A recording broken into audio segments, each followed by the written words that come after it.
What is earnest money? Hello, I'm Robert Chambers, your advocate and the president and owner of the Chambers Group at Engel & Volker's Colorado Springs. I'll answer that question today on Realty Talk Colorado.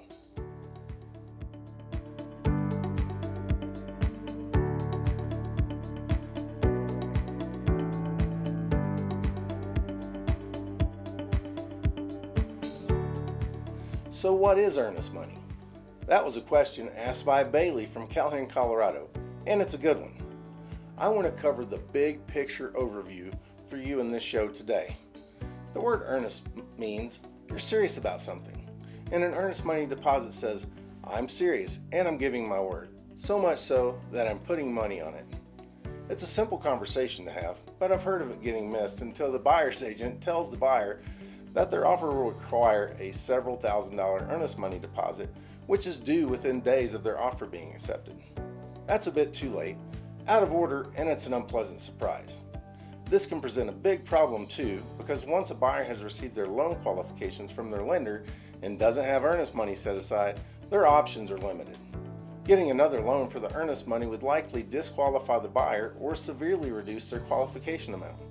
The buyer could sell something big, like a car or motorcycle, and retain proof of the sale for the lender. They can receive funds as a gift or simply wait and save up until they have the money.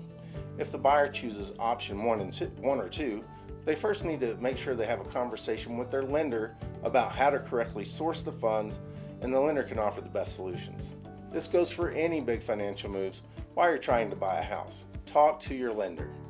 We believe in avoiding surprises with proactive preparation. So once a buyer has received loan approval and has determined their home shopping budget, and before setting up any showings on any houses, we're sure to ask the buyer, if you find a house today that you like, will you be ready and willing to make an offer? And do you have the earnest money?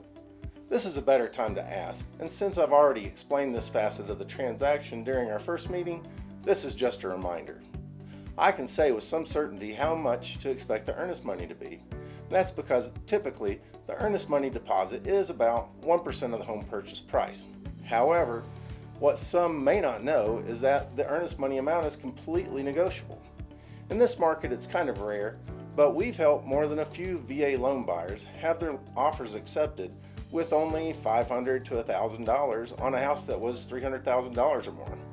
Whatever the amount, this money remains the buyer's money, and it will either return to the buyer at closing, typical with VA buyers, or be converted and become a portion of the buyer's down payment or closing cost. It's also held in a trust account, usually by the title company that will conduct the closing. Here's the caveat though.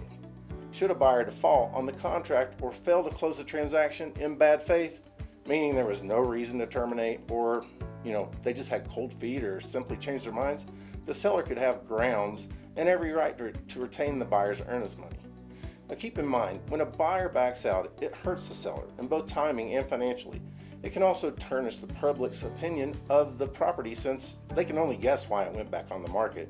I mean, there must be something wrong, right? Not to mention having to start all over again with the marketing that attracted the buyer in the first place. This costs both time and money and negatively affects everyone involved.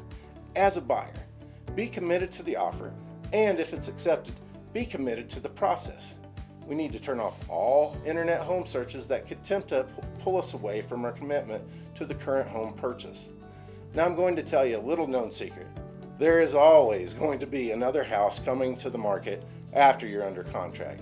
So simply stop looking at houses once you were fortunate enough to have your offer accepted, because you've won. And not all buyers are so lucky. There's so much more we could talk about on this subject, and I'm excited to learn what other questions you have. So send them to me at info@realtytalk-co.com, and I'll see you next time on Realty Talk Colorado.